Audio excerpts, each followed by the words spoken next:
중국이 발칵 뒤집혔습니다. 전 세계가 중국 히토류에 의존했는데 이젠 더 이상 의존하지 않게 됐습니다. 그동안 중국은 히토류 하나로 미국도 일본도 유럽도 조용히 무릎 꿇게 만들었습니다. 왜 중국이 가장 두려워하던 순간에 한국이라는 나라가 등장했는지, 왜 이 기술 하나로 세계 질서가 다시 짜이고 있는지 끝까지 보시면 대한민국이 왜 조용히 무서운 나라가 됐는지 분명히 알게 되실 겁니다. 그날 백악관 회의가 끝난 건 새벽 5시가 넘어서였습니다. 저는 곧바로 상무부 청사로 복귀해서 제 팀원들을 긴급 소집했어요. 핵심 광물과에서 일하는 직원이 28명인데 새벽 6시에 전원 출근이라는 초유의 상황이 벌어진 거죠. 다들 무슨 일인지 모른 채 사무실로 뛰어왔는데 제가 상황을 설명하자마자 회의실이 조용해졌습니다. 제 부하 직원 중에 세라 톰슨이라는 친구가 있었어요. 히토류 수급 분석을 10년 넘게 해온 베테랑인데 이 친구가 떨리는 목소리로 물었습니다. 차관보님, 그러면 우리 비축량으로 얼마나 버틸 수 있습니까? 제가 대답했죠. 90일입니다. 회의실에 한숨 소리가 터져나왔어요. 세라가 다시 물었습니다. 90일이면 그 이후에는 어떻게 되는 겁니까? 저는 솔직하게 말할 수밖에 없었습니다. F-35 전투기 생산 라인이 멈추고 잠수함 건조가 중단됩니다. 그리고 제너럴 모터스와 포드의 전기차 공장이 셧다운된다. 엔비디아 반도체 생산에 차질이 생기죠. 그게 90일 후에 벌어질 일이야. 아무도 말이 없었습니다. 저도 제 입으로 그 말을 하면서 실감이 나지 않았거든요. 미국이라는 나라가, 세계 최강 대국이라는 나라가 중국의 결정 하나에 이렇게 속수무책이 될 수 있다는 게요. 그날부터 저는 잠을 제대로 자본 적이 없습니다. 히토류라는 게 뭔지 일반인들은 잘 모르세요. 저도 30년 전 이 분야에 처음 발을 들였을 때는 그냥 이름도 외우기 힘든 원소들의 집합 정도로만 생각했어요.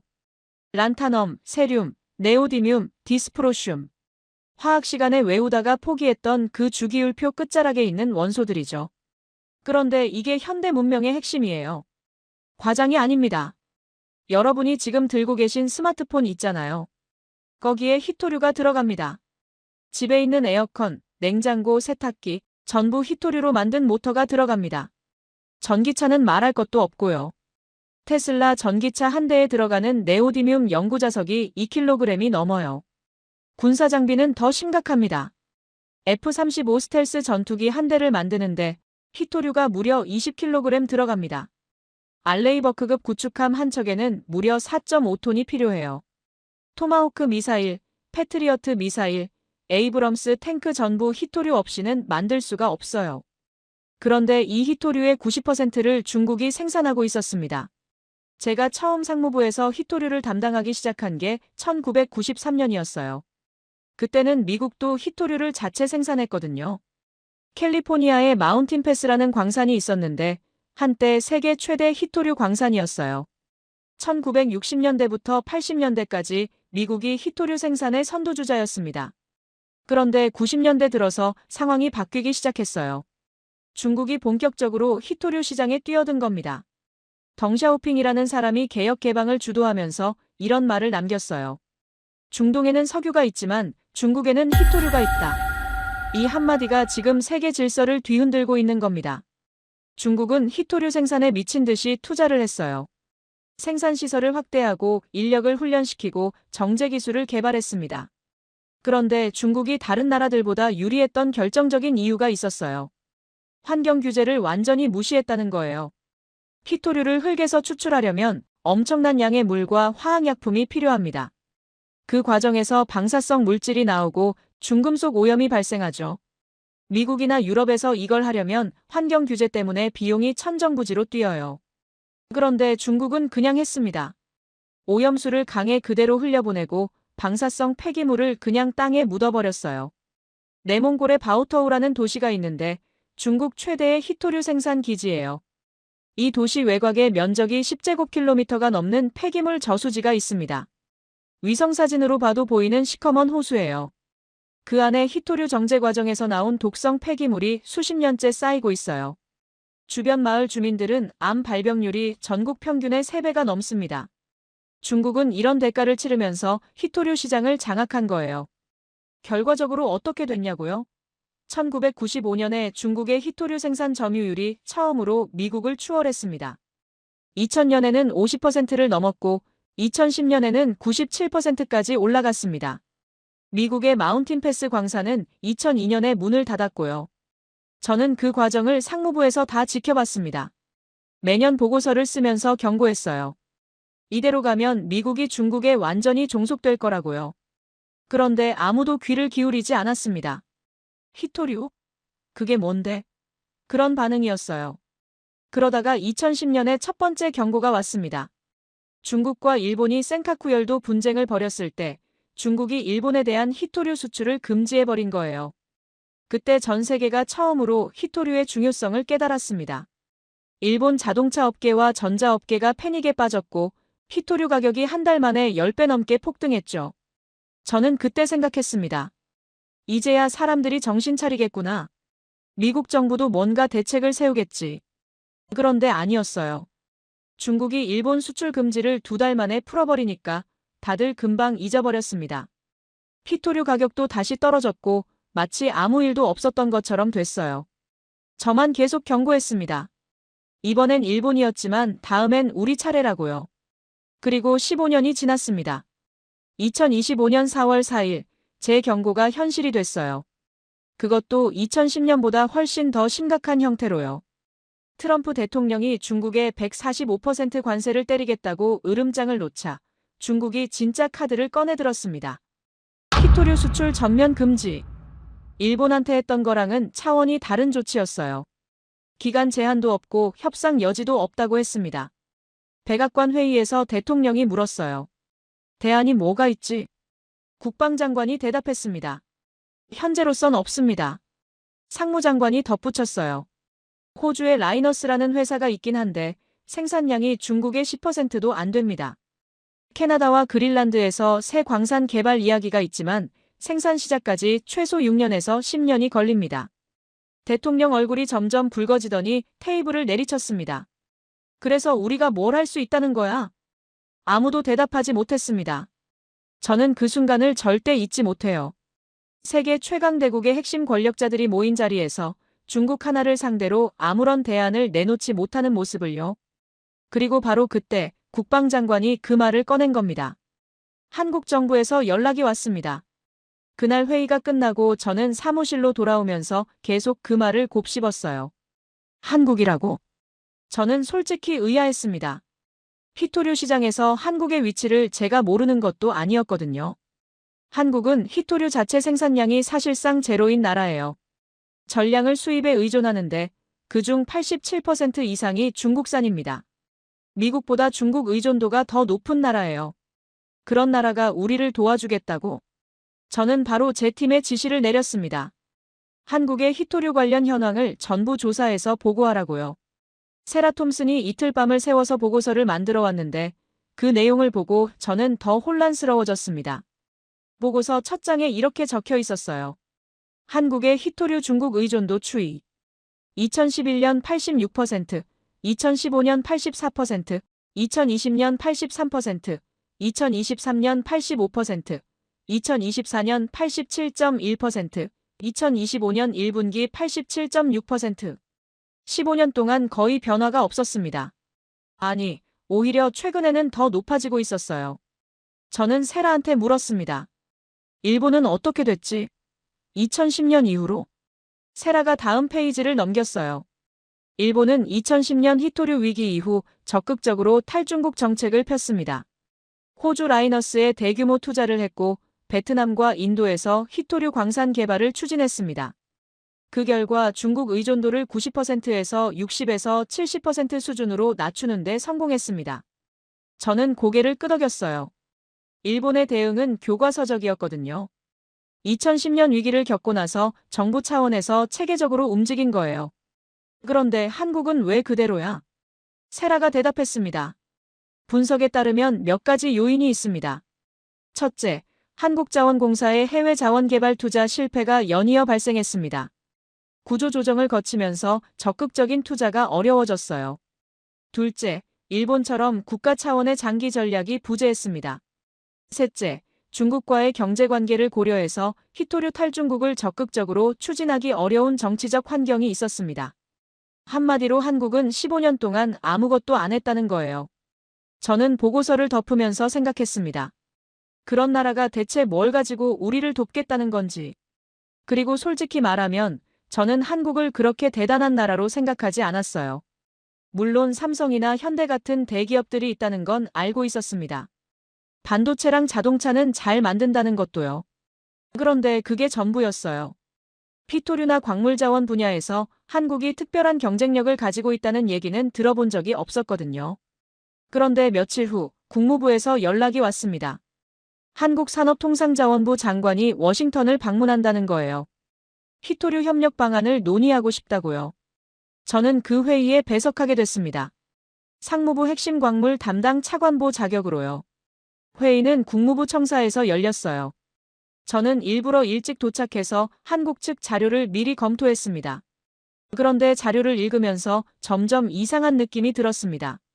한국 정부가 준비해온 자료에는 제가 모르는 내용들이 잔뜩 있었거든요. 첫 번째로 눈에 들어온 건 호주 ASM이라는 회사 이야기였어요. 이 회사는 호주의 히토류 광산 기업인데 2022년에 한국 충청북도 오창이라는 곳에 공장을 세웠다는 거예요. 히토류 합금 공장이었습니다. 네오디뮴을 합금 형태로 가공해서 연구자석 업체에 공급하는 시설이요. 저는 그 부분에서 잠깐 멈췄습니다. ASM이라면 저도 아는 회사였거든요. 호주에서 두 번째로 큰 히토류 기업이고 미국 정부도 협력 대상으로 검토했던 곳이에요. 그런데 그 회사가 왜 미국이 아니라 한국에 공장을 세운 거지? 자료를 더 읽어봤습니다. ASM이 한국을 선택한 이유가 몇 가지 적혀 있었어요. 첫째, 한국의 연구자석을 대량으로 소비하는 기업들이 밀집해 있다. 현대자동차, 기아, LG, 삼성 같은 회사들이요.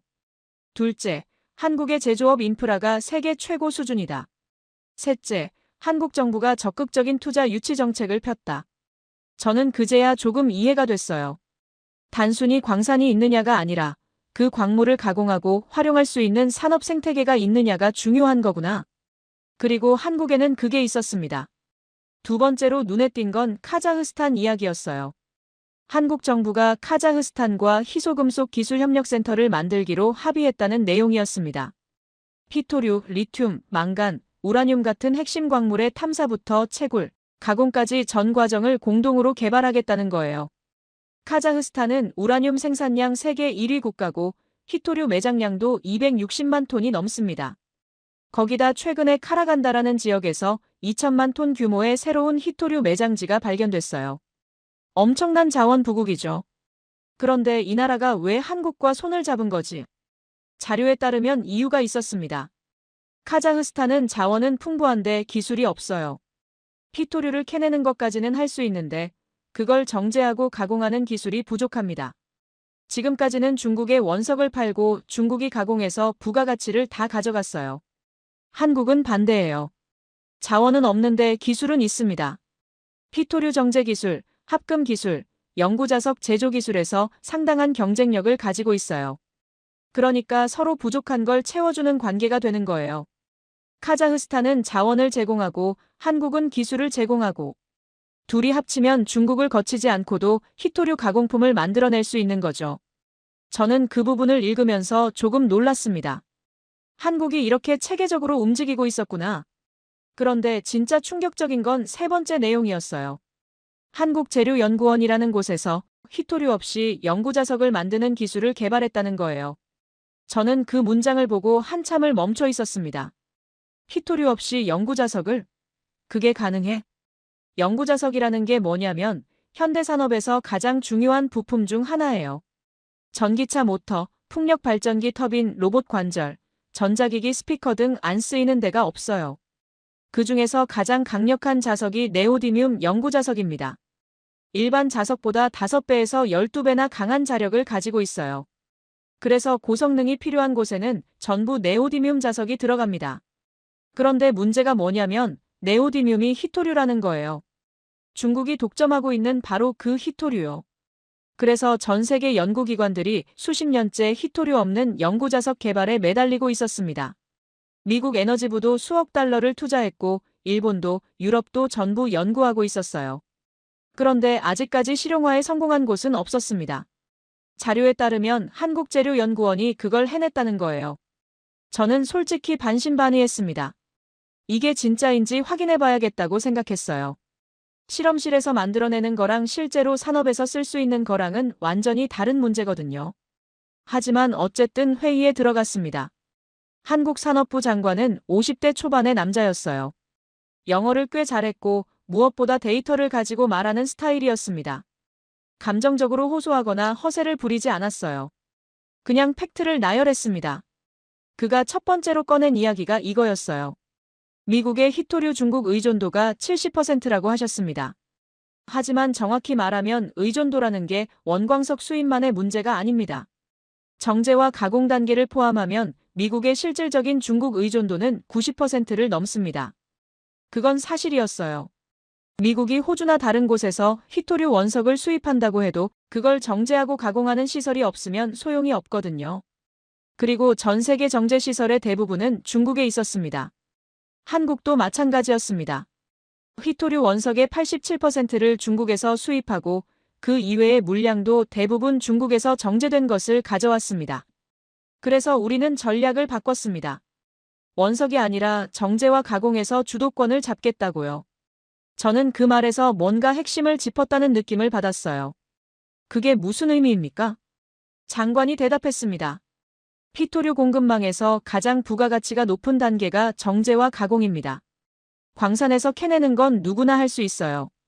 하지만 그걸 99.99% 순도로 정제하고 합금으로 만들고 영구자석으로 가공하는 건 아무나 못합니다. 한국은 그 기술에 집중 투자했습니다. 그러면서 그가 보여준 데이터가 있었어요. 호주 ASM 오창 공장의 생산 능력 확대 계획이었습니다. 2025년 현재 연간 1,800톤 생산에서 2027년까지 3,600톤으로 2배 확대? 3단계 증설이 완료되면 5,600톤까지 늘어난다고요. 그리고 이건 시작일 뿐입니다. 장관이 말했어요. 카자흐스탄과의 협력으로 연간 수만 톤 규모의 희토류 정제 인프라를 한국에 구축할 계획입니다. 거기다 우리 재료연구원이 개발한 비희토류 영구자석 기술이 상용화되면 희토류 수요 자체를 획기적으로 줄일 수 있습니다. 회의실이 조용해졌어요. 미국 측 참석자들이 서로 눈치를 보고 있었습니다. 저는 그때 처음으로 생각했어요. 이 사람들 진짜 뭔가 준비를 해온 거구나. 허세가 아니었습니다. 우리처럼 2년이면 자립할 수 있다는 식의 빈말이 아니었어요. 구체적인 수치와 일정표를 가지고 온 거예요. 회의가 끝나고 저는 우리 상무장관에게 보고했습니다. 한국을 좀 더 진지하게 검토해 볼 필요가 있을 것 같습니다. 장관이 물었어요. 헌터 차관보 생각에 한국이 믿을 만한가? 아직 모르겠습니다. 하지만 적어도 데이터를 가지고 말하는 사람들이에요. 우리 국방부 사람들처럼 2년이면 된다는 식의 희망사항을 얘기하는 게 아닙니다. 그리고 이렇게 덧붙였어요. 검증이 필요합니다. 직접 가서 확인하고 싶습니다. 한국행이 결정되기까지 생각보다 시간이 걸렸습니다. 사실 제가 직접 가고 싶다고 했을 때 상무장관은 별로 내켜하지 않았어요. 한국에 뭐가 있다고 차관보급 인사가 직접 가느냐는 거였죠. 그냥 실무진 보내서 확인하면 되지 않냐고요. 그런데 5월 중순에 상황이 급변했습니다. 트럼프 대통령이 공개 연설에서 큰 소리를 쳤거든요. 미국은 2년 안에 희토류 자급자족 체제를 구축하겠다. 중국 따위에 목줄 잡히는 일은 없을 거다. 뭐 이런 내용이었어요. 연설이 나간 직후 제 전화기가 미친 듯이 울렸습니다. 기자들이었어요. 대통령 말이 사실이냐고, 정말 2년 안에 가능하냐고 물어보는 거예요. 저는 아무 대답도 할 수가 없었습니다. 공식적으로는 대통령 말이 맞다고 해야 하는데 제가 가진 데이터는 정반대였거든요. 그날 저녁 상무장관이 저를 불렀어요. 헌터, 대통령 연설 봤나? 맞습니다. 2년 안에 된다고 생각하나? 저는 잠시 망설이다가 대답했습니다. 장관님, 솔직히 말씀드려도 되겠습니까? 불가능합니다. 어떻게 계산해도 최소 6년입니다. 현실적으로는 10년을 잡아야 해요. 장관의 표정이 굳어졌습니다. 그도 알고 있었을 거예요. 하지만 공개적으로 대통령의 말을 반박할 수는 없는 노릇이잖아요. 근거가 뭔가? 저는 준비해둔 자료를 꺼냈습니다. 첫째, 광산 개발입니다. 지금 미국에서 가장 유망한 히토류 광산 후보지가 텍사스의 라운드톱과 와이오밍의 베어로즈인데 둘 다 환경 영향 평가조차 끝나지 않았습니다. 평가가 끝나고 허가가 나고 실제 채굴이 시작되려면 최소 4년이 걸려요. 둘째, 정제시설입니다. 히토류 원석을 캐내는 것과 그걸 산업에서 쓸 수 있는 형태로 정제하는 건 완전히 다른 문제예요. 미국에는 지금 히토류 정제시설이 거의 없습니다. 캘리포니아 마운틴 패스에 하나 있는데 용량이 턱없이 부족해요. 새로 짓는다면 설계부터 건설까지 3년, 거기다 가동 안정화까지 포함하면 5년이에요. 셋째, 인력입니다. 히토류 정제는 아무나 할 수 있는 게 아닙니다. 고도의 전문 기술이 필요해요. 그런데 미국에서 히토류 정제 경험이 있는 기술자가 몇 명이나 될까요? 손에 꼽힐 정도입니다. 중국은 수십 년간 이 분야 인력을 양성해 왔어요. 우리가 지금 시작하면 인력 양성에만 5년은 걸립니다. 장관이 한숨을 쉬었어요. 그래서 결론이 뭔가? 대통령의 2년 발언은 현실성이 없습니다. 그리고 만약 2년 후에 자급자족에 실패하면 그때 우리가 받을 정치적 타격은 엄청날 겁니다. 지금부터 현실적인 대안을 마련해야 해요. 장관이 물었습니다. 대안이 뭔데? 동맹국과의 협력입니다. 혼자 하려고 하면 10년이지만 동맹국들과 역할을 분담하면 시간을 단축할 수 있어요. 호주는 광산이 있고 일본은 정제 기술이 있고. 저는 잠시 멈췄다가 말을 이었습니다. 그리고 한국은 둘 다 준비하고 있습니다. 그게 제가 한국에 직접 가게 된 배경이에요. 장관이 결국 승인을 내렸습니다. 한국에 가서 그들이 말한 게 사실인지 직접 확인해 보라고요. 저는 서울행 비행기를 탔습니다. 인천공항에 내리면서 저는 여전히 반신반의하는 상태였어요. 한국이라는 나라에 대해 제가 아는 건 삼성, 현대, K-팝 정도였거든요. 피토류 분야에서 이 나라가 뭔가 대단한 걸 하고 있다는 건 솔직히 상상이 안 됐습니다. 그런데 공항에서 한국 산업부 관계자를 만나는 순간부터 제 생각이 조금씩 바뀌기 시작했어요. 마중 나온 사람이 사무관이었는데 이 친구가 차 안에서 브리핑을 시작하더라고요. 그런데 그 내용이 예사롭지 않았습니다. 헌터 차관보님, 내일 일정을 말씀드리겠습니다. 오전에 오창 ASM 공장을 방문하시고 오후에 한국재료연구원으로 이동합니다. 모레는 대전에 있는 한국지질자원연구원을 방문하시고 그 다음 날 카자흐스탄 협력 프로젝트 브리핑이 예정되어 있습니다. 저는 물었어요. 일정이 꽤 빡빡하네요. 차관보님께서 확인하고 싶은 게 많으실 거라고 생각했습니다. 직접 보시는 게 가장 확실하니까요. 그 말에서 저는 뭔가를 느꼈어요. 이 사람들 숨길 게 없다는 태도였습니다. 아니, 오히려 보여주고 싶어 하는 것 같았어요. 자신감이 느껴졌습니다. 하지만 저는 아직 의심을 거두지 않았어요. 자신감이 있다고 해서 실력이 있는 건 아니니까요. 미국 국방부 사람들도 자신감만큼은 넘쳤잖아요. 2년이면 된다고 큰소리쳤던 그 사람들도요. 그날 밤 저는 호텔에서 다음 날 일정을 준비하면서 생각했습니다. 내일 직접 눈으로 확인해보자. 한국이 진짜 뭔가를 가지고 있는지 아니면 그냥 허세인지. 다음 날 아침 저는 충청북도 오창으로 향했습니다. 서울에서 차로 1시간 반 정도 걸렸어요. 창밖으로 한국의 풍경이 스쳐 지나갔는데 인상적인 건 고속도로 주변의 공장들이 엄청나게 많다는 거였어요. 반도체 공장, 배터리 공장, 디스플레이 공장. 한국이 제조업 강국이라는 건 알고 있었지만 직접 보니까 실감이 났습니다. ASM 코리아 공장은 오창 산업단지 안에 있었어요. 건물 자체는 그렇게 크지 않았습니다. 하지만 안에 들어가는 순간 저는 첫 번째 충격을 받았습니다. 공장 내부가 반도체 클린룸 수준으로 깨끗했거든요. 피토류 정제라고 하면 저는 먼지 날리고 화학약품 냄새 진동하는 그런 환경을 상상했어요. 중국 바오터우의 정제시설 사진을 본 적이 있는데 정말 열악하거든요. 노동자들이 마스크도 제대로 안 쓰고 일하고 바닥에 폐수가 흥건하고. 그런데 오창 공장은 완전히 달랐습니다. 온도와 습도가 자동으로 제어되고 모든 공정이 밀폐된 시스템 안에서 진행되고 있었어요. 직원들은 클린룸 복장을 입고 있었고 폐기물 처리 시스템도 첨단이었습니다. 저를 안내하던 공장장이 설명했어요. 저희는 환경 규제를 100% 준수합니다. 사실 한국 환경 규제가 세계에서 가장 엄격한 편이에요. 중국처럼 대충 할 수가 없습니다. 저는 물었습니다. 그러면 비용이 많이 들지 않습니까? 중국보다 경쟁력이 떨어지지 않나요? 공장장이 고개를 저었어요. 처음에는 그렇게 생각했습니다. 하지만 자동화와 공정 최적화로 비용을 상당히 낮췄어요. 그리고 무엇보다 품질이 다릅니다.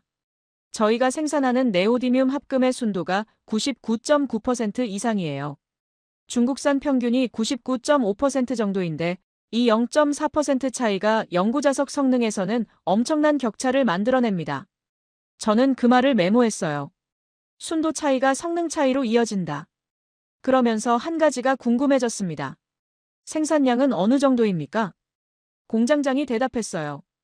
현재 연간 1,800톤입니다. 2단계 증설이 완료되는 2027년에는 3,600톤으로 늘어나고 3단계까지 완료되면 5,600톤이 됩니다. 저는 계산을 해봤어요. 5,600톤이면 전 세계 네오디뮴 합금 수요의 약 10%에 해당하는 물량이었습니다. 적지 않은 수치였어요. 그 원료는 어디서 옵니까? 호주 ASM 본사의 더블린 광산에서 옵니다. 호주에서 채굴한 히토류 원석을 말레이시아에서 1차 정제하고 최종 합금 가공을 여기 한국에서 합니다. 저는 그 말을 듣고 공급망 구조가 머릿속에 그려졌어요. 호주에서 채굴하고 말레이시아에서 정제하고 한국에서 가공한다. 중국이 완전히 빠진 공급망이었습니다. 중국을 경유하지 않는 겁니까? 네, 100% 탈중국 공급망입니다. 그게 저희의 가장 큰 경쟁력이에요. 지금 상황에서 탈중국 히토류를 원하는 수요는 폭발적으로 늘고 있거든요. 미국 기업들도 저희한테 계속 연락이 오고 있습니다. 저는 그 말에 조금 찔렸어요. 미국 기업들이 미국 정부보다 먼저 움직이고 있었던 거죠. 공장 투어가 끝나고 저는 생각했습니다. 이건 진짜구나, 허세가 아니야. 하지만 아직 끝이 아니었어요. 오후에 예정된 한국재료연구원 방문이 남아 있었거든요. 그곳에서 히토류 없는 연구자석이라는 걸 직접 확인해 봐야 했습니다. 저는 솔직히 그 부분에 대해서는 아직 회의적이었어요. 히토류 없이 네오디뮴급 성능의 자석을 만든다? 전 세계 연구기관들이 수십 년째 도전하고 실패한 문제잖아요. 과연 한국이 그걸 해냈을까? 한국재료연구원은 경상남도 창원에 있었습니다. 오창에서 창원까지는 꽤 먼 거리였어요. 차로 3시간 넘게 걸렸습니다. 이동하면서 저는 사무관에게 물었어요. 재료연구원이라는 곳이 어떤 기관입니까? 김 사무관이 대답했습니다. 1966년에 설립된 정부 출연 연구기관입니다. 금속, 세라믹, 복합재료 등 소재 분야를 전문으로 연구하는 곳이에요. 직원이 1,000명 정도 됩니다. 1,000명이요? 저는 조금 놀랐어요. 소재 연구에만 1,000명이라니. 네, 연구원만 700명 넘고 나머지가 행정 인력이에요. 한국에서 소재 분야 최고 기관입니다. 저는 창밖을 바라보며 생각했습니다. 미국 에너지부 산하 국립연구소들도 규모가 크긴 하지만 소재 하나에만 이렇게 집중 투자하는 경우는 드물거든요. 창원에 도착하니 해가 이미 기울고 있었어요. 재료연구원 건물은 생각보다 현대적이었습니다. 유리와 콘크리트로 된 깔끔한 건물이었고 입구에 태극기와 연구원 깃발이 나란히 걸려 있었어요. 저를 맞이한 건 책임연구원이었습니다. 50대 초반으로 보이는 남자였는데 첫인상이 꽤 강렬했어요. 전형적인 연구자 스타일이었습니다. 헌터 차관보님, 먼 길 오시느라 수고하셨습니다. 바로 연구실로 안내해드리겠습니다. 저는 그를 따라 건물 안으로 들어갔어요. 복도를 지나면서 여러 연구실을 스쳐 지나갔는데 문마다 붙어있는 표지판이 인상적이었습니다. 고온합금연구실, 경량금속연구실, 자성재료연구실. 전부 소재와 관련된 연구들이었어요. 박 연구원이 안내한 곳은 자성재료연구실이었습니다. 문을 열고 들어가니 생각보다 넓은 공간이 나왔어요. 각종 실험 장비들이 빼곡히 들어차 있었고 연구원 대 6명이 작업 중이었습니다. 박 연구원이 설명을 시작했어요. 저희 팀이 개발한 건 페라이트 기반의 고성능 연구자석입니다. 기존 페라이트 자석의 성능을 획기적으로 끌어올린 거예요. 저는 물었습니다. 페라이트요? 페라이트 자석은 성능이 네오디뮴의 10분의 1도 안 되지 않습니까? 그게 상식이었거든요. 연구자석은 크게 3종류가 있어요. 페라이트, 사마륨 코발트, 네오디뮴. 이 중에서 페라이트가 가장 약하고 네오디뮴이 가장 강합니다. 그 차이가 10배 이상이에요. 박 연구원이 고개를 끄덕였습니다. 기존 페라이트는 그렇습니다. 하지만 저희가 개발한 건 기존 페라이트가 아니에요. 그러면서 그가 실험대 위에 있는 작은 금속 조각을 집어들었어요. 새끼손가락 한 마디 정도 크기였습니다. 이게 저희가 개발한 신소재입니다. 페라이트를 기반으로 하지만 나노 구조를 완전히 재설계했어요. 자기 이방성을 극대화하는 방향으로요. 저는 솔직히 그 기술적 설명을 완전히 이해하지는 못했습니다. 하지만 핵심은 파악했어요. 기존 재료의 구조를 바꿔서 성능을 끌어올렸다는 거죠. 성능이 어느 정도입니까? 현재 네오디뮴 자석 성능의 약 60% 수준입니다. 저는 잠깐 실망했어요. 60%면 아직 갈 길이 먼 거잖아요. 그런데 박 연구원이 말을 이었습니다. 하지만 이건 2년 전 데이터예요. 지금은 75%까지 끌어올렸습니다. 그리고 내년 목표가 85%입니다. 2년에 15%포인트씩 개선되고 있다면 3년에서 4년 후에는 네오디뮴급 성능에 도달할 수 있다는 얘기였습니다. 정말 가능합니까? 저희는 가능하다고 봅니다. 물론 쉽지 않아요. 하지만 지난 5년간 매년 목표를 달성해왔습니다. 내년에도 못할 이유가 없어요. 그 말투에서 저는 뭔가를 느꼈습니다. 허세가 아니었어요. 이 사람은 데이터를 가지고 말하는 사람이었습니다. 저는 다른 질문을 던졌습니다. 생산 비용은 어떻습니까? 아무리 성능이 좋아도 비용이 네오디뮴보다 비싸면 의미가 없잖아요. 좋은 질문입니다. 사실 그게 저희 기술의 진짜 강점이에요. 그가 컴퓨터 화면에 그래프를 띄웠습니다. 네오디뮴 자석의 원가 구조를 보시면 원재료비가 60% 이상을 차지해요. 네오디뮴 자체가 비싸니까요. 그리고 네오디뮴 가격은 중국이 마음대로 조절할 수 있습니다. 공급을 줄이면 가격이 폭등해요. 저는 고개를 끄덕였어요. 2010년 중국이 일본에 수출을 금지했을 때 네오디뮴 가격이 10배 넘게 폭등했었죠. 그런데 저희 페라이트 기반 자석은 원재료비가 전체의 20%밖에 안 됩니다. 페라이트의 주원료가 철과 산화물인데 이건 전 세계 어디서나 구할 수 있어요. 중국이 독점하고 있지 않습니다. 저는 그제야 이 기술의 진짜 의미를 이해했습니다. 성능만의 문제가 아니었어요. 공급망 안정성의 문제였습니다. 네오디뮴 자석이 아무리 성능이 좋아도 중국이 공급을 끊으면 끝이에요. 하지만 이 기술이 상용화되면 중국의 영향력에서 완전히 벗어날 수 있는 거죠. 저는 물었습니다. 상용화 일정이 어떻게 됩니까? 현재 성능인 75% 수준으로는 이미 일부 용도에서 상용화가 가능합니다. 에어컨 모터나 선풍기 모터 같은 저출력 제품이요. 실제로 국내 가전업체 2곳과 시범 적용 계약을 맺었습니다. 그리고 85% 수준이 되면 전기차 모터에도 적용할 수 있어요. 물론 최고 성능 모터는 아니지만 보급형 전기차에는 충분합니다. 그게 내년 말에서 모레 초 정도로 예상하고 있습니다. 저는 메모를 하면서 생각했어요. 이건 진짜 게임 체인저가 될 수 있겠다. 히토류 없이 연구 자석을 만든다. 그것도 중국에 의존하지 않는 원료로. 이게 상용화되면 전 세계 히토류 시장 판도가 완전히 바뀌는 거였습니다. 연구실 투어가 끝나고 저는 박 연구원에게 물었습니다. 이 연구를 시작한 게 언제부터입니까? 박 연구원이 대답했어요. 2010년입니다. 중국이 일본에 히토류 수출을 금지했을 때 저희 연구원 내부에서 위기의식이 생겼어요. 한국도 언젠가 당할 수 있다고요. 그때부터 대체 기술 개발에 착수했습니다. 15년이 걸린 겁니까? 네, 15년이요. 처음 10년은 기초 연구였고 최근 5년이 본격적인 성과가 나오기 시작한 시기예요. 저는 그 말을 듣고 씁쓸해졌습니다. 2010년에 미국도 똑같은 위기를 겪었어요. 하지만 우리는 그냥 잊어버렸죠. 중국이 수출 금지를 풀자마자 다들 안도하면서 원래대로 돌아갔어요. 그런데 한국은 달랐습니다. 위기가 지나간 후에도 계속 연구를 했어요.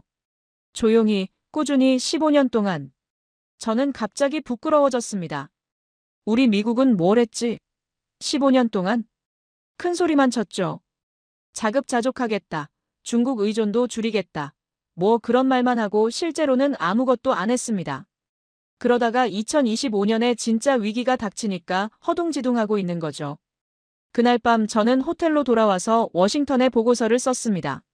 보고서 제목은 이랬어요. 한국 히토류 전략 현지 실사 보고서, 예상을 초과하는 진전 확인. 저는 솔직하게 썼습니다. 한국은 히토류 분야에서 미국보다 앞서 있다. 적어도 대응 전략의 구체성과 실행력에서는 확실히 그렇다. 우리가 2년이면 된다고 허세를 부리는 동안 한국은 15년 동안 묵묵히 준비해왔다. 지금 우리가 할 수 있는 가장 현명한 선택은 한국과의 협력이다. 보고서를 보내고 나서 저는 창밖을 바라봤어요. 창원의 밤거리가 내려다 보였습니다. 아직도 불이 켜진 공장들이 보였어요. 저녁 9시가 넘었는데도 일하고 있는 거죠. 저는 생각했습니다.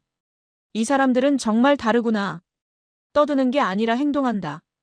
허세 부리는 게 아니라 실행한다. 그때 저는 처음으로 한국이라는 나라를 다시 보기 시작했습니다. 그리고 이틀 후, 저는 더 큰 충격을 받게 됩니다. 카자흐스탄 협력 프로젝트 브리핑에서요. 카자흐스탄 협력 프로젝트 브리핑은 서울 세종대로에 있는 산업통상자원부 청사에서 진행됐습니다. 저는 창원에서 서울까지 KTX라는 고속열차를 타고 올라왔습니다. 2시간 반 정도 걸렸는데 그 시간 동안 창밖으로 스쳐 지나가는 한국의 풍경을 보면서 계속 생각에 잠겨 있었습니다. 어제 재료연구원에서 본 것들이 머릿속을 떠나지 않았거든요. 15년이라는 시간이 계속 마음에 걸렸어요. 2010년에 똑같은 위기를 겪었는데 미국과 한국의 대응이 이렇게 달랐다는 게요. 우리는 위기가 지나가자마자 잊어버렸고 한국은 그때부터 준비를 시작했습니다. 그 차이가 15년 후인 지금 이렇게 벌어진 거예요. 서울역에 내리니까 사무관이 마중 나와 있었습니다. 차관보님, 오늘 브리핑에는 장관님도 참석하십니다. 저는 조금 긴장됐어요. 장관급 인사가 직접 나온다는 건 그만큼 이 협력을 중요하게 생각한다는 뜻이니까요. 산업부 청사는 서울 한복판에 있었습니다. 로비에 들어서자마자 대형 스크린에 한국의 주요 산업 성과들이 영상으로 흘러나오고 있었어요. 반도체, 자동차, 조선, 배터리, 전부 세계 최고 수준의 산업들이었습니다. 브리핑룸은 15층에 있었어요. 방에 들어서니 이미 여러 명이 자리를 잡고 있었습니다. 산업부 관계자들, 한국지질자원연구원 연구원들, 그리고 외교부에서 나온 것으로 보이는 사람들, 저는 맨 앞줄에 지정된 자리에 앉았습니다. 잠시 후 장관이 들어왔어요. 60대 초반으로 보이는 남자였는데 전형적인 관료 스타일이 아니라 기업인 같은 느낌이 들었습니다. 나중에 알고 보니 실제로 민간 출신이더라고요. 장관이 자리에 앉자마자 브리핑이 시작됐습니다. 첫 번째 발표자는 한국지질자원연구원 책임연구원이었어요. 카자흐스탄 히토류 협력 프로젝트 현황을 보고드리겠습니다. 스크린에 지도가 떴습니다. 카자흐스탄의 지도였어요. 중앙아시아에 위치한 거대한 내륙 국가, 면적이 한반도의 12배가 넘는다고 했습니다. 카자흐스탄은 전 세계 우라늄 생산량 1위 국가이며 히토류 매장량은 260만 톤으로 추정됩니다. 특히 올해 9월에 카라간다주에서 2천만 톤 규모의 새로운 히토류 매장지가 발견되어 전 세계적으로 주목받고 있습니다. 저는 그 숫자에 귀가 번쩍 뜨였어요. 2천만 톤이라고요? 그건 중국 전체 매장량 4,400만 톤의 절반에 가까운 규모였습니다. 한 곳에서 그만한 양이 발견됐다는 건 엄청난 일이에요. 발표자가 계속 설명했습니다. 카자흐스탄 정부는 이 자원을 개발하기 위해 해외 파트너를 찾고 있었습니다. 중국도 적극적으로 접근했지만 카자흐스탄은 중국의 자원을 넘기는 것을 경계하고 있습니다. 역사적으로 중앙아시아 국가들이 중국의 영향력 확대를 우려하는 경향이 있거든요. 카자흐스탄이 구소련 국가이고 러시아와 중국 사이에 끼어 있는 나라라는 건 알고 있었거든요. 지정학적으로 복잡한 위치에 있는 나라죠. 그래서 카자흐스탄은 제3의 파트너를 원했습니다.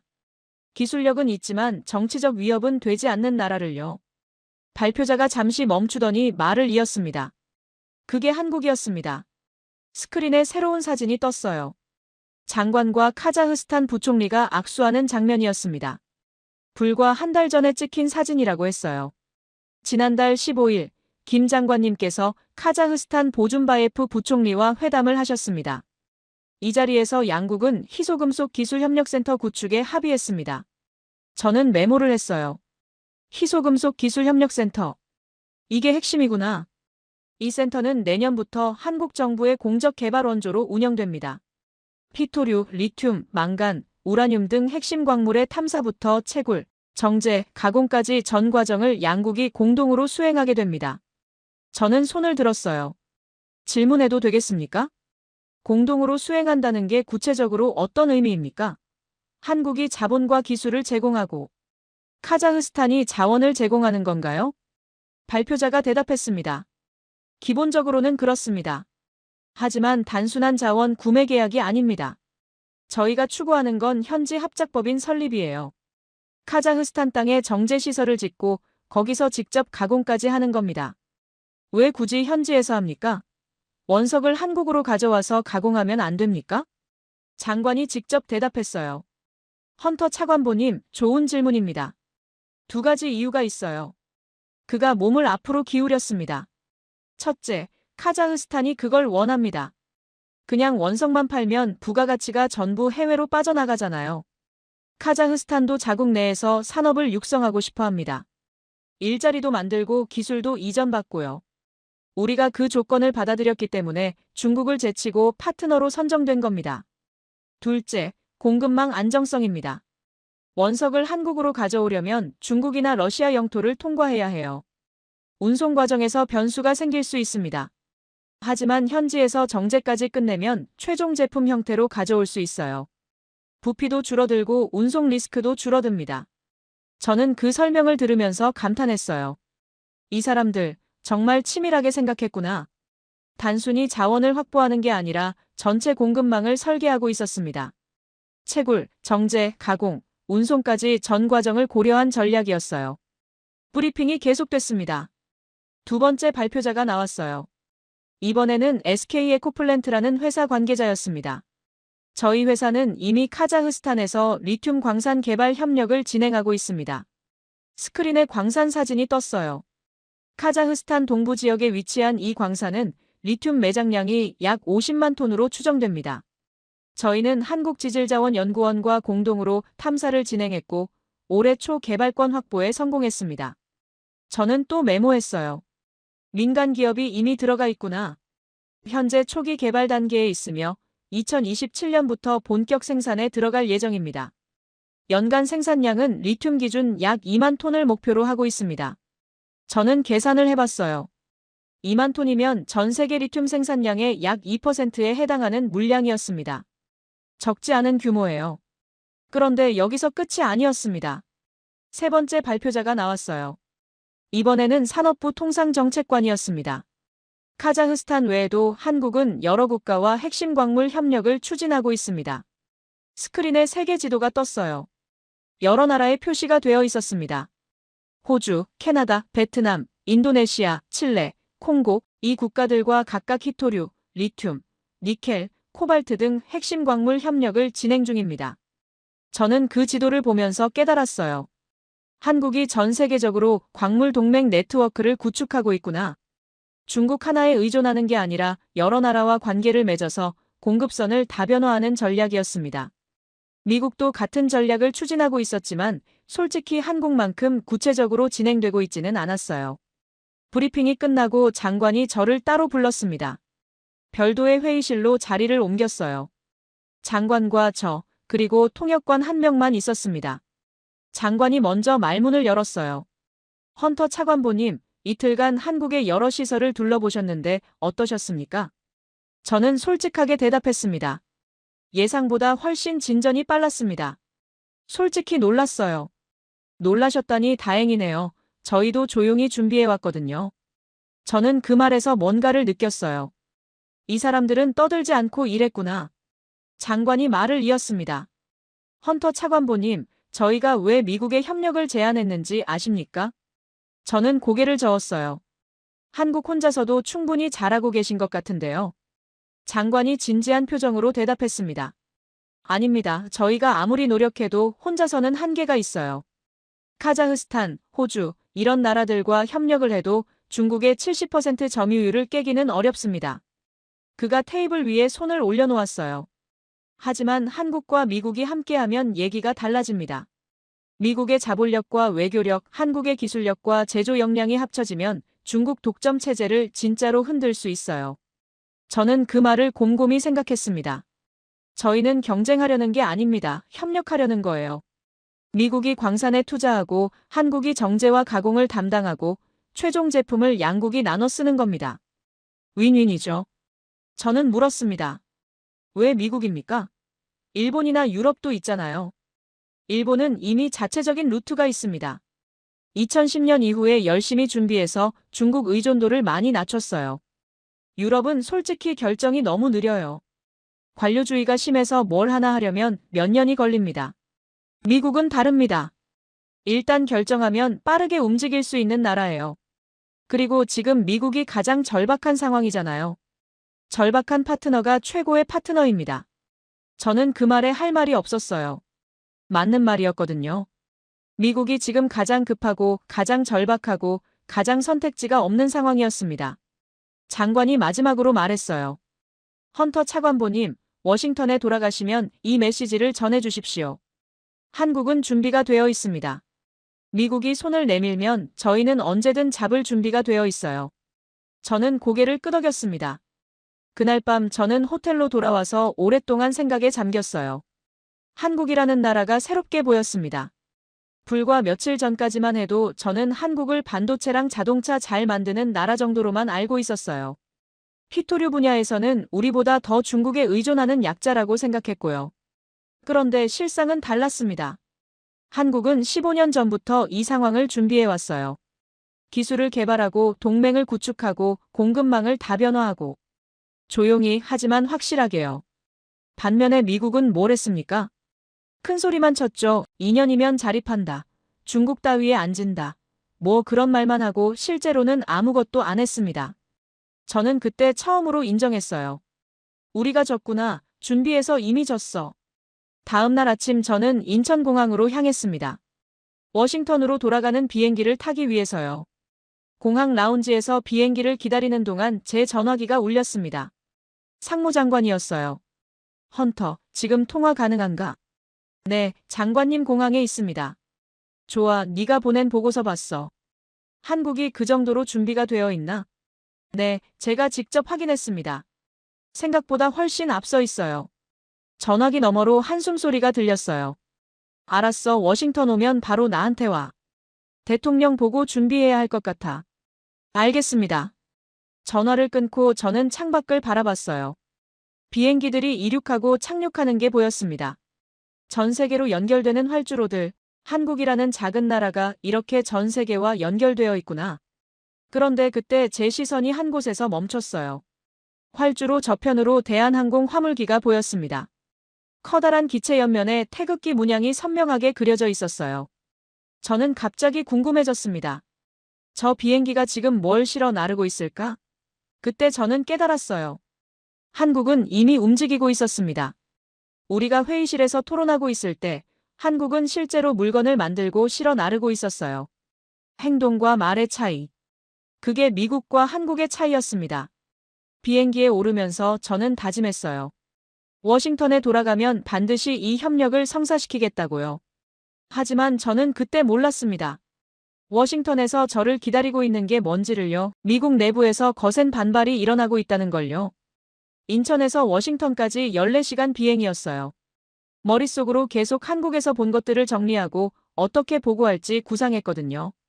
덜레스 공항에 내리자마자 저는 상무부로 직행했습니다. 장관 집무실에 도착하니 예상 밖의 사람들이 있었어요. 상무장관뿐만 아니라 국방부 차관, 국가안보회의 보좌관, 백악관 비서실 관계자까지 저를 기다리고 있었습니다. 장관이 말했어요. 헌터, 한국 출장 보고서가 상당히 파장을 일으키고 있어. 저는 좀 당황했습니다. 파장이라뇨? 국방부 차관이 끼어들었어요. 마크 톰린슨이라는 사람이었는데 군 출신 강경파로 유명한 인물이었습니다. 헌터 차관보, 당신 보고서에 미국이 한국보다 뒤처져 있다고 썼던데 그게 사실이야? 제가 쓴 건 히토류 대응 전략에서 한국이 더 구체적인 진전을 보이고 있다는 겁니다. 전반적으로 뒤처졌다는 게 아니라요. 톰린슨 차관이 코웃음을 쳤어요.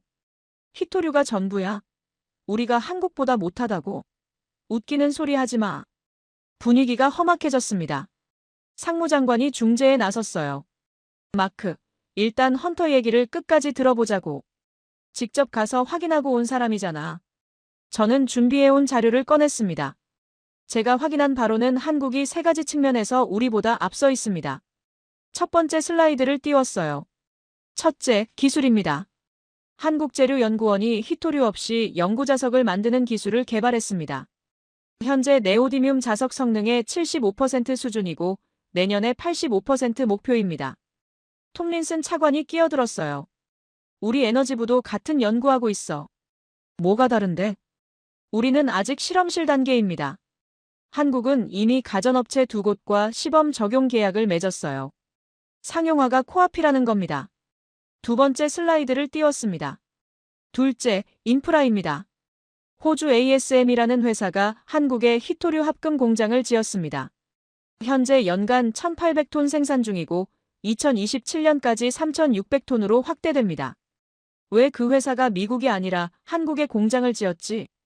한국의 수요처가 집중되어 있기 때문입니다. 현대, 기아, 삼성, LG. 전기차, 가전, 전자기기 만드는 회사들이 전부 한국에 있잖아요. 공장 바로 옆에 고객이 있는 거죠. 세 번째 슬라이드를 띄웠습니다. 셋째, 동맹 네트워크입니다. 한국은 카자흐스탄과 희소금속 기술협력센터 구축에 합의했습니다. 카자흐스탄은 히토류 매장량 260만 톤에 최근 2천만 톤 규모 추가 발견까지 있었어요. 그리고 호주, 베트남, 인도네시아 등과도 광물 협력을 진행 중입니다. 저는 마지막으로 말했습니다. 요약하자면 한국은 기술, 인프라, 동맹 세 가지를 동시에 구축하고 있습니다. 우리보다 15년 앞서 시작했고 지금 성과가 나오기 시작하는 단계예요. 회의실이 조용해졌습니다. 그래서 뭐 어쩌자는 거야? 한국한테 도움을 청하자고. 저는 대답했습니다. 협력을 제안하는 겁니다. 한국도 혼자서는 중국 독점을 깨기 어렵다고 했어요. 미국의 자본과 외교력이 필요하다고요.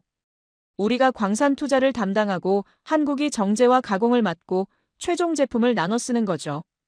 톰린슨 차관이 테이블을 내리쳤어요. 말도 안 돼. 미국이 한국한테 도움을 청해. 우리가 뭐가 부족해서? 분위기가 폭발 직전이었습니다. 백악관 비서실 관계자가 조용히 말했어요. 차관님, 진정하시죠. 여기는 감정적으로 접근할 문제가 아닙니다. 톰린슨 차관이 버럭 소리쳤습니다. 감정 문제가 아니야. 이건 자존심 문제라고. 세계 최강대국 미국이 한국 같은 작은 나라한테 손 벌리는 꼴을 어떻게 봐. 저는 그 말을 듣고 속으로 한숨을 쉬었어요. 자존심, 결국 그게 문제였습니다. 미국 사람들은, 특히 워싱턴 권력층은 미국이 세계 최고라는 자부심이 대단해요. 다른 나라한테 배우거나 도움을 청하는 걸 굴욕으로 느끼죠. 그게 합리적인 선택이라고 해도요. 저는 조심스럽게 말했습니다. 톰린슨 차관님, 자존심으로 F-35를 만들 수 있습니까? 회의실이 싸늘해졌어요. 뭐라고? 90일 후에 우리 히토류 비축량이 바닥납니다. 그때부터 F-35 생산이 멈춰요. 버지니아급 잠수함 건조도 중단되고요. 자존심이 무기를 만들어줍니까? 톰린슨 차관이 말문이 막힌 듯 했어요. 저는 계속 말했습니다. 지금 중요한 건 자존심이 아닙니다. 실리예요. 한국과 협력하면 우리가 2년 안에 탈중국 공급망을 구축할 수 있습니다. 혼자 하면 10년이에요. 8년의 차이가 미국의 자존심보다 가치가 없습니까? 상무장관이 끼어들었어요. 헌터 말이 맞아. 지금 상황에서 가장 현실적인 선택지가 뭔지 생각해야 해. 톰린슨 차관이 여전히 화가 난 표정이었지만 더 이상 반박하지는 않았습니다. 국가안보회의 보좌관이 말했어요. 일단 대통령께 보고하고 결정을 받아야 할 것 같습니다. 헌터 차관보, 대통령 브리핑 자료 준비해주세요. 저는 고개를 끄덕였습니다. 회의가 끝나고 저는 사무실로 돌아왔어요. 세라 톰슨이 기다리고 있었습니다. 회의 어떻게 됐어요? 저는 한숨을 쉬었어요. 예상대로 반발이 심해 특히 국방부 쪽에서. 자존심 문제요? 응, 한국한테 도움을 청하는 게 굴욕이래. 세라가 고개를 저었습니다. 그 사람들 아직도 상황 파악을 못하고 있네요. 저는 동의했어요. 하지만 한편으로는 이해도 됐습니다. 미국이 오랫동안 세계 최강이었잖아요. 다른 나라한테 배우거나 도움을 청한 경험이 거의 없어요. 그래서 이런 상황 자체가 낯설고 불편한 거죠. 그런데 그때 제 전화기가 울렸습니다. 한국산업부 김현석 사무관이었어요. 서울 시간으로는 새벽인데 왜 전화를 했을까? 여보세요? 헌터 차관보님, 급한 소식이 있어서 연락드렸습니다. 목소리가 떨리는 것 같았어요. 무슨 일입니까? 중국이 움직이고 있습니다. 저는 심장이 철렁했어요. 무슨 뜻이에요? 중국 상무부에서 카자흐스탄에 특사를 보냈다고 합니다. 히토류 개발 협력을 제한하려는 것 같아요. 저희보다 더 좋은 조건을 제시할 거라는 소문이 돌고 있습니다. 저는 욕이 튀어나올 뻔했어요. 중국도 가만히 있지 않는구나. 한국이 카자흐스탄과 손잡으려는 걸 눈치채고 방해하러 온 거야. 확실한 정보입니까?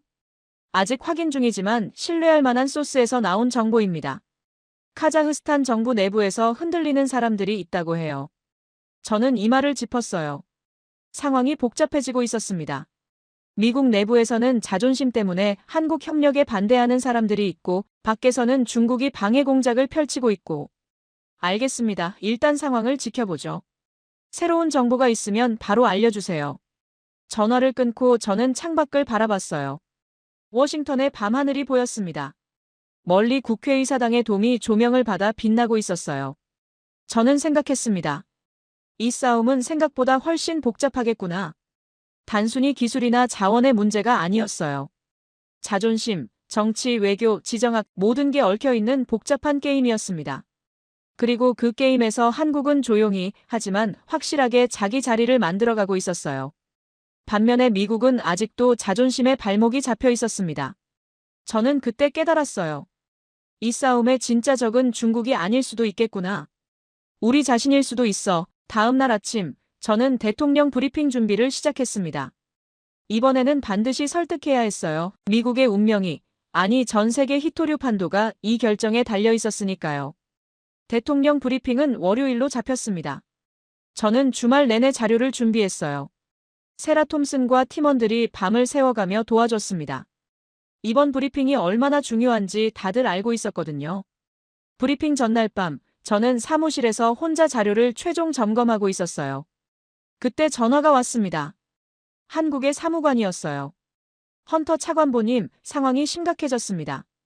무슨 일입니까? 중국이 카자흐스탄에 제시한 조건이 확인됐습니다. 히토류 개발 투자금 50억 달러, 정제시설 건설 전액 부담, 그리고 완성된 제품의 30%를 카자흐스탄이 자유롭게 처분할 수 있게 해주겠다고 했답니다. 저는 숫자를 듣고 입이 딱 벌어졌어요. 50억 달러라고요? 그건 한국이 제시한 금액의 5배가 넘는 규모였습니다. 카자흐스탄 반응이 어떻습니까? 흔들리고 있습니다. 정부 내부에서 중국 쪽으로 기우는 사람들이 늘고 있다고 해요. 특히 재무부 쪽에서요. 돈이 워낙 크니까. 시간이 얼마나 있습니까? 카자흐스탄 정부가 다음 주 중으로 최종 결정을 내린다고 합니다. 열흘 정도 남았어요. 저는 전화를 끊고 한참을 생각했습니다. 내일 브리핑에서 대통령을 설득하지 못하면 끝이야. 카자흐스탄이 중국 손을 잡으면 우리가 아무리 한국과 협력해도 소용없어. 핵심 자원 공급처를 잃는 거니까. 다음 날 아침, 저는 백악관으로 향했습니다. 웨스트윙 지하에 있는 상황실에서 브리핑이 진행됐어요. 대통령, 부통령, 국무장관, 국방장관, 상무장관, 재무장관, 국가안보보좌관, 미국 행정부의 최고 위층이 전부 모인 자리였습니다. 저는 떨리는 마음을 억누르며 발표를 시작했어요. 대통령님, 오늘 저는 히토류 위기 대응 방안에 대해 보고드리겠습니다. 첫 번째 슬라이드를 띄웠습니다. 현재 미국의 히토류 비축량은 78일치입니다. 중국의 수출 금지가 계속될 경우 비축량이 완전히 고갈됩니다. 회의실이 술렁였어요. 90일에서 78일로 줄었다는 건 상황이 더 나빠지고 있다는 뜻이었거든요. 비축량 고갈 이후 예상되는 상황입니다. F-35 생산 라인 가동 중단, 버지니아급 잠수함 건조 지연, 제너럴 모터스와 포드의 전기차 생산, 50% 감소, 애플 아이폰 생산 차질. 대통령이 손을 들었어요. 자체 생산은 언제 가능한가? 현실적으로 6년에서 10년입니다. 광산 개발, 정제시설 건설, 인력 양성까지 고려하면 그 정도 걸립니다. 대통령 얼굴이 굳어졌어요. 그럼 그동안 어떻게 하라는 거야? 저는 두 번째 슬라이드로 넘겼습니다. 두 가지 선택지가 있습니다. 첫째, 중국과 협상해서 수출 금지를 풀어달라고 요청하는 겁니다. 국방장관이 끼어들었어요. 그건 항복이잖아. 우리가 관세 철회하고 무릎 꿇으라는 거야? 그렇습니다. 중국이 요구하는 조건을 들어줘야 할 겁니다. 회의실 분위기가 험악해졌어요. 아무도 그 선택을 원하지 않았습니다. 둘째, 동맹국과 협력해서 대한 공급망을 구축하는 겁니다. 저는 세 번째 슬라이드를 띄웠어요. 한국 관련 내용이었습니다. 한국은 히토류 분야에서 상당한 진전을 이루고 있습니다.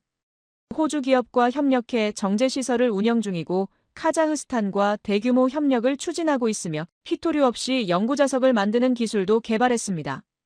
톰린슨 국방부 차관이 손을 들었어요. 지난번 회의에서 격하게 반대했던 그 사람이었습니다. 잠깐, 한국이 그 정도로 준비가 되어 있다고? 확실한 거야? 제가 직접 가서 확인했습니다.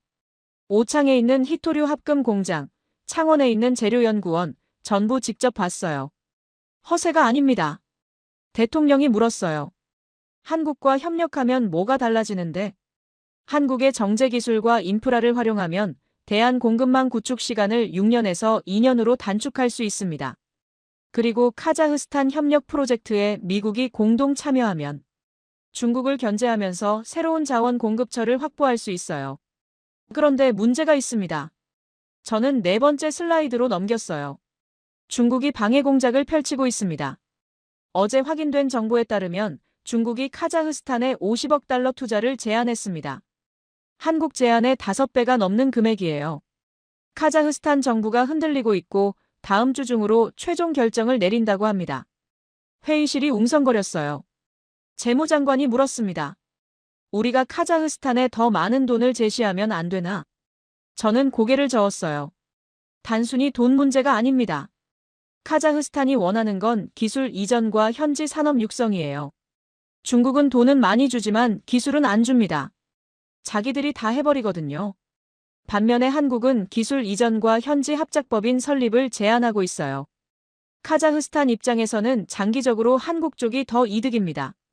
그런데 왜 흔들려? 당장 눈앞에 50억 달러가 있으니까요. 정치인들한테는 단기 성과가 중요하잖아요. 대통령이 테이블을 손가락으로 두드렸어요. 생각에 잠긴 표정이었습니다. 그래서 내 제안이 뭔데? 저는 마지막 슬라이드를 띄웠습니다. 미국이 한국과 함께 카자흐스탄에 공동 제안을 하는 겁니다. 한국의 기술력, 미국의 자본력을 합치면 중국보다 더 매력적인 패키지를 만들 수 있어요. 구체적으로 한국이 기술과 정제시설을 담당하고 미국이 광산 개발 투자와 안보 협력을 제공합니다. 그리고 카자흐스탄의 미국 시장 접근권도 열어주는 거예요. 중국 돈 50억 달러보다 미국 시장이 더 가치가 있습니다. 대통령이 고개를 끄덕였어요. 나쁘지 않은 생각이야. 그때 톰린슨 차관이 손을 들었습니다. 대통령 각하, 잠깐만요. 모든 시선이 그에게 쏠렸어요. 저는 속으로 긴장했습니다. 또 반대하려나. 그런데 톰린슨 차관이 예상 밖의 말을 했어요. 저도 처음에는 반대했습니다. 미국이 한국한테 도움을 청하는 게 자존심 상한다고요. 하지만 지난 며칠 동안 생각해봤습니다. 헌터 차관보 보고서도 다시 읽어보고 관련 자료도 찾아보고요. 솔직히 인정합니다. 우리가 준비가 안 돼 있었어요. 15년 전에 일본이 당했을 때 우리도 준비했어야 하는데 안 했습니다. 그 대가를 지금 치르고 있는 거예요. 저는 놀랐어요. 톰린슨 차관이 이렇게 솔직하게 인정할 줄은 몰랐거든요. 한국은 준비했습니다. 15년 동안 조용히, 꾸준히. 그 결과가 지금 나오고 있는 거고요. 우리가 자존심 때문에 그걸 무시하면 바보짓이에요. 그가 대통령을 바라봤어요. 대통령 각하, 저는 헌터 차관보의 제안을 지지합니다. 한국과 협력해야 합니다. 회의실에 잠시 침묵이 흘렀어요. 대통령이 천천히 고개를 끄덕였습니다. 좋아, 한국과 협력하자. 저는 그 순간 안도의 한숨을 쉬었어요. 드디어 결정이 났구나. 대통령이 말을 이었습니다. 헌터, 네가 직접 가서 협상해. 한국 정부와 세부 조건을 조율하고 카자흐스탄 건도 같이 처리해. 알겠습니다. 대통령 각하. 시간이 없어 이번 주 안에 출발해. 즉시 준비하겠습니다. 회의가 끝나고 저는 복도로 나왔습니다. 톰린슨 차관이 뒤따라 나왔어요. 헌터. 저는 돌아섰어요. 차관님. 톰린슨 차관이 손을 내밀었습니다. 미안했어. 지난번에 감정적으로 굴었지. 괜찮습니다. 다들 그럴 수 있어요. 꼭 성공시켜. 우리한테 다른 선택지가 없어. 저는 고개를 끄덕였습니다. 최선을 다하겠습니다. 그날 밤 저는 서울행 비행기표를 예약했어요. 48시간 후에 출발. 그리고 도착하자마자 협상 시작. 저는 짐을 싸면서 생각했습니다. 이번에는 다르다. 그냥 시찰이 아니라 진짜 협상이야. 미국과 한국의 미래가 걸린 협상. 그리고 한 가지 더 생각했어요. 한국 사람들은 우리를 어떻게 볼까?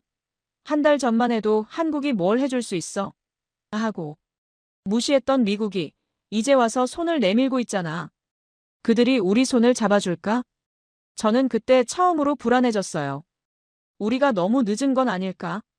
한국이 이미 다른 계획을 세우고 있으면 어떡하지? 하지만 가봐야 알 일이었습니다.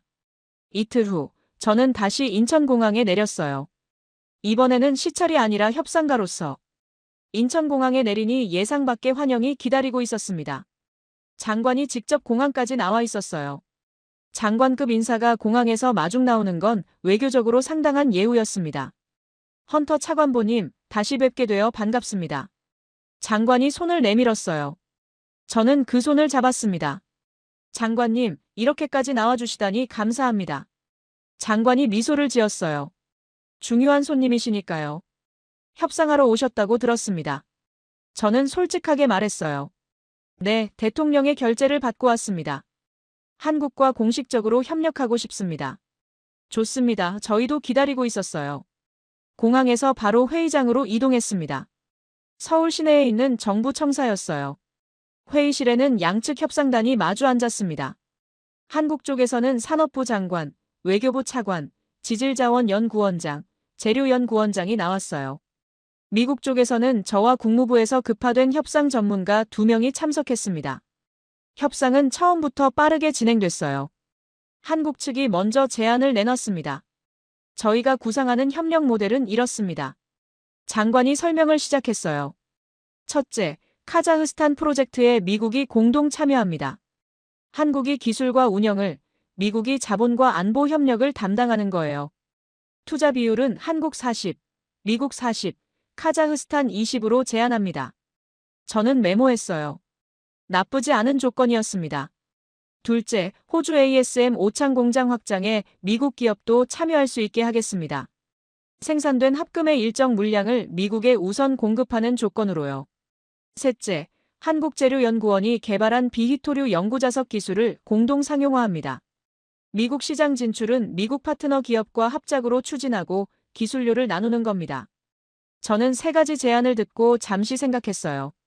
한국이 상당히 개방적인 조건을 내놓고 있었습니다. 자기들만 이익 챙기려는 게 아니라 진짜로 협력하려는 자세였어요. 좋은 제안입니다. 하지만 몇 가지 확인하고 싶은 게 있습니다. 장관이 고개를 끄덕였어요. 말씀하세요. 카자흐스탄이 중국 제안에 흔들리고 있다고 들었습니다. 우리가 공동 제안을 해도 중국을 이길 수 있습니까? 장관이 대답했어요. 중국이 50억 달러를 제시한 건 사실입니다. 하지만 카자흐스탄이 진짜 원하는 건 돈이 아니에요. 뭘 원하는데요? 독립성입니다. 장관이 진지한 표정으로 말을 이었어요. 카자흐스탄은 구소련 국가예요. 러시아의 영향력에서 벗어나려고 수십 년째 노력하고 있습니다. 그런데 중국 품에 안기면 러시아에서 벗어나는 대신 중국에 종속되는 거잖아요. 그건 원하지 않아요. 한미 공동 제안은 다릅니다. 특정 강대국에 종속되지 않으면서 경제 발전을 이룰 수 있는 길이에요. 카자흐스탄 지도부 중에 현명한 사람들은 그걸 알고 있습니다. 저는 고개를 끄덕였어요. 논리가 맞았습니다. 그리고 한 가지 더. 미국이 카자흐스탄의 안보 협력을 제안하면 게임이 완전히 달라집니다. 중국은 돈을 줄 수 있지만 안보는 못 줘요. 오히려 카자흐스탄 입장에서 중국은 잠재적 위협이에요. 국경을 맞대고 있으니까요. 반면에 미국은 지구 반대편에 있잖아요. 카자흐스탄을 침략할 이유가 없습니다. 그런 미국이 안보 파트너가 되어준다면 카자흐스탄으로서는 엄청난 이득이에요. 저는 감탄했어요. 이 사람들 지정학까지 다 계산하고 있구나. 협상이 계속됐습니다. 세부 조건을 조율하는데 꼬박 이틀이 걸렸어요. 투자 비율, 기술 이전 범위, 생산물 배분, 지적 재산권 처리. 하나하나 꼼꼼하게 짚어가며 합의를 만들어냈습니다. 협상 마지막 날 밤, 저는 호텔방에서 워싱턴에 전화를 걸었어요. 상무장관에게 결과를 보고하기 위해서였습니다. 장관님, 협상 결과를 말씀드립니다. 저는 합의된 내용을 하나씩 설명했어요. 전화기 너머로 장관의 목소리가 들렸습니다. 잘했어. 헌터 대통령께 보고하겠다. 감사합니다, 장관님. 그리고 한 가지 더. 네. 카자흐스탄 거는 어떻게 됐어? 내일 한국 대표단과 함께 카자흐스탄으로 출발합니다. 공동 제안서를 직접 전달할 예정이에요. 좋아, 꼭 성공시켜. 최선을 다하겠습니다. 다음 날 아침, 저는 한국 대표단과 함께 아스타나행 비행기에 올랐습니다. 카자흐스탄의 수도 아스타나는 서울에서 비행기로 6시간 거리였어요. 비행기 안에서 저는 장관 옆자리에 앉았습니다. 장관이 물었어요. 헌터 차관보님, 한 가지 여쭤봐도 될까요? 물론이죠. 미국이 왜 이렇게 빨리 결정을 내렸습니까? 솔직히 저희도 조금 놀랐어요. 미국이 이렇게 빠르게 움직일 줄은 몰랐거든요. 저는 잠시 생각하다가 솔직하게 대답했어요. 절박했으니까요. 비축량이 78일밖에 안 남았습니다. 2달 반 후면 F-35 생산이 멈춰요. 그 절박함이 결정을 빠르게 만들었습니다. 그리고 한 가지 더 있어요. 저도 포함해서 미국 관료들 대부분이 한국을 과소평가하고 있었어요. 반도체랑 자동차 잘 만드는 나라 정도로만 알고 있었죠. 피토류 분야에서 한국이 이 정도로 준비되어 있을 줄은 상상도 못했습니다. 저는 창밖을 바라보며 말을 이었어요. 직접 와서 보니까 달랐어요. 15년간 준비해온 게 보였습니다. 그래서 생각을 바꿨어요. 이 사람들과 협력하는 게 맞다고요. 솔직하게 말씀해 주셔서 감사합니다. 저야말로 감사합니다. 우리가 손 내밀었을 때 잡아주셔서요. 아닙니다. 저희도 미국이 필요했어요. 혼자서는 중국을 이길 수 없으니까요. 서로 필요한 거였습니다. 저는 그 말을 듣고 생각했어요. 그래, 이게 진짜 파트너십이지. 한쪽이 일방적으로 도움을 받는 게 아니라 서로가 서로에게 필요한 거. 비행기가 아스타나 공항에 착륙했습니다. 카자흐스탄 정부 관계자들이 마중 나와 있었어요. 예상보다 열렬한 환영이었습니다. 회의는 그날 오후에 바로 시작됐어요. 카자흐스탄 측에서는 부총리와 자원부 장관, 재무부 장관이 나왔습니다. 우리 측에서는 한국산업부 장관과 제가 공동으로 제안을 발표했어요. 발표가 끝나고 카자흐스탄 부총리가 질문했습니다. 한미 공동 제안이 중국 제안보다 나은 점이 뭡니까? 솔직히 중국이 제시한 금액이 더 큽니다. 저는 대답했어요. 돈만 보면 그렇습니다. 하지만 장기적으로 생각해보세요. 저는 준비한 자료를 꺼냈어요. 중국과 협력한 다른 나라들의 사례입니다. 스리랑카, 파키스탄, 잠비아. 이 나라들은 중국의 대규모 투자를 받았지만 결국 부채 함정에 빠졌습니다. 빚을 갚지 못해서 항만이나 광산의 운영권을 중국에 넘겨야 했어요. 카자흐스탄 관료들의 표정이 굳어졌어요. 그들도 그 사례들을 알고 있었을 겁니다. 한미 제안은 다릅니다. 투자가 아니라 합작이에요. 카자흐스탄이 20% 지분을 갖고 경영에 참여합니다. 기술도 이전받고 현지의 일자리도 만들어집니다. 10년 후에 카자흐스탄은 자체적으로 히토류 산업을 운영할 수 있는 역량을 갖추게 돼요. 그리고 미국이 안보 파트너로 참여합니다. 카자흐스탄의 독립성과 주권을 존중하면서 협력하겠다는 뜻이에요. 중국은 그런 약속을 할 수 없습니다. 회의실이 조용해졌어요. 카자흐스탄 부총리가 옆에 있는 장관들과 뭔가를 소곤거렸습니다. 한참 동안 논의가 이어졌어요. 마침내 부총리가 입을 열었습니다. 좋습니다. 한미 공동 제안을 받아들이겠습니다. 저는 귀를 의심했어요. 정말입니까? 부총리가 고개를 끄덕였어요. 우리도 오래 고민했습니다. 중국 돈이 많은 건 사실이에요. 하지만 우리가 진짜 원하는 건 돈이 아니라 파트너입니다. 우리를 존중하고 우리와 함께 성장할 수 있는 파트너요. 한국과 미국은 그런 파트너가 될 수 있다고 생각합니다. 저는 감격했어요. 솔직히 이렇게 빨리 결정이 날 줄은 몰랐거든요. 김 장관이 손을 내밀었습니다. 현명한 결정이십니다. 후회하지 않으실 겁니다. 부총리가 그 손을 잡았어요. 좋은 파트너십이 되길 바랍니다. 그 순간 저는 생각했어요. 해냈구나. 진짜로 해냈어. 협정 서명식은 사흘 후에 열렸습니다. 카자흐스탄 대통령궁에서 성대하게 진행됐어요. 한국 산업부 장관, 미국 상무부 차관 보인저, 카자흐스탄 부총리가 나란히 서서 협정서에 서명했습니다. 카메라 플래시가 터지고 악수를 나누고 샴페인 잔을 부딪혔어요. 저는 그 순간 묘한 기분이 들었습니다. 2달 전만 해도 저는 한국을 무시하고 있었어요. 한국이 우리한테 뭘 해줄 수 있어? 하고 콧방귀를 뀌었죠. 그런데 지금 저는 한국 장관과 나란히 서서 역사적인 협정에 서명하고 있었습니다. 세상이 이렇게 빨리 바뀔 수도 있구나. 서명식이 끝나고 저는 김 장관과 잠시 대화를 나눴어요. 장관님, 감사합니다. 이번 협력이 없었으면 미국은 정말 어려웠을 겁니다. 저야말로 감사합니다. 미국이 함께해줘서 가능했어요. 저는 물었어요. 장관님, 한 가지 궁금한 게 있습니다. 말씀하세요. 한국은 왜 이렇게 오래전부터 준비했습니까? 2010년에 위기가 있었지만 대부분의 나라들은 잊어버렸잖아요. 한국만 계속 준비했어요. 장관이 잠시 생각하더니 대답했어요. 우리나라는 자원이 없어요. 석유도 없고 가스도 없고 광물도 없습니다. 그래서 늘 불안했어요. 다른 나라에 의존할 수밖에 없으니까요. 그가 창밖을 바라봤어요. 2010년에 중국이 일본을 상대로 히토류 카드를 꺼내는 걸 보면서 우리도 깨달았습니다. 언젠가 우리 차례가 올 거라고요. 그래서 그때부터 준비했어요. 조용히 하지만 꾸준하게. 저는 그 말을 들으면서 한 가지를 깨달았어요. 한국이 강한 이유. 자원이 없어서 불안했기 때문이야. 그 불안감이 준비하게 만들었고 그 준비가 지금 빛을 발하고 있는 거지. 반면에 미국은 어땠습니까? 우리는 너무 오랫동안 최강이었어요. 자원도 많고 기술도 있고 군사력도 압도적이고. 그래서 방심했습니다. 위기가 와도 금방 지나갈 거라고 생각했어요. 그 차이가 15년 후에 이렇게 드러난 겁니다. 저는 워싱턴으로 돌아가는 비행기 안에서 오랫동안 생각에 잠겼어요. 창밖으로 구름이 흘러가고 있었습니다.